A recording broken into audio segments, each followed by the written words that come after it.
Supreme court में फैजाबाद धरना नजरसानी case में साबिक चेयरमैन पेमरा अफसार आलम ने बयान हल्फी के साथ जवाब जमा करा दिया। बयान हल्फी में अफसार आलम का कहना है कि फैजाबाद धरने के दौरान बतौर चेयरमैन पेमरा मुझ पर और हुकाम पर साबिक डीजीसी फैज हमीद का शदीद दबाव था। उन्होंने सहाफी नजम सेठी के खिलाफ एक्शन लेने के लिए दबाव डाला था और फैज हमीद ने हुसैन हकानी पर पाबंदी आयद करने के लिए भी दबाव डाला, लेकिन उनका मुतालबा पूरा नहीं किया गया। उन्होंने बताया कि फैज हमीद और उनके मातहत अफसरान टीवी चैनल्स पर दबाव डालते रहे। अप्रैल 2017 में शदीद दबाव की वजह से उस वक्त के वजीर आजम नवाज शरीफ, उस वक्त के चीफ जस्टिस साकिब निसार और आर्मी चीफ को खत भी लिखा, जिसमें बताया था कि पेमरा हुकाम को हिरासा और मफलूज किया जा रहा है। साबिक चेयरमैन पेमरा का कहना था कि प्रेस कॉन्फ्रेंस करके धमकी आमेज फोन कॉल्स का सिलसिला बेनकाब किया था। मई 2017 में जियो और डान को असल नंबरों पर बहाल किया।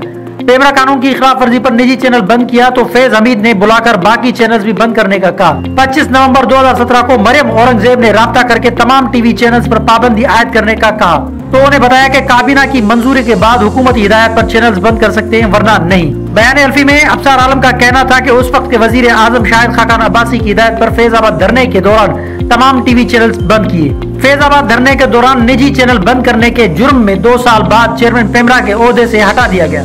मेरा बयान हकायक पर मबनी है जिनको बयान हल्फी के साथ जमा करा रहा हूँ। साबिक चेयरमैन पेमरा ने इस्तदा की कि इस्तदा है फैजाबाद धरना नजरसानी केस में बयान हल्फी के साथ जमा जवाब रिकॉर्ड का हिस्सा बनाया जाए। सुप्रीम कोर्ट ने फैजाबाद धरने के हकायक पर किसी को भी बयान हल्फी के साथ बयान जमा कराने की इजाजत दी थी।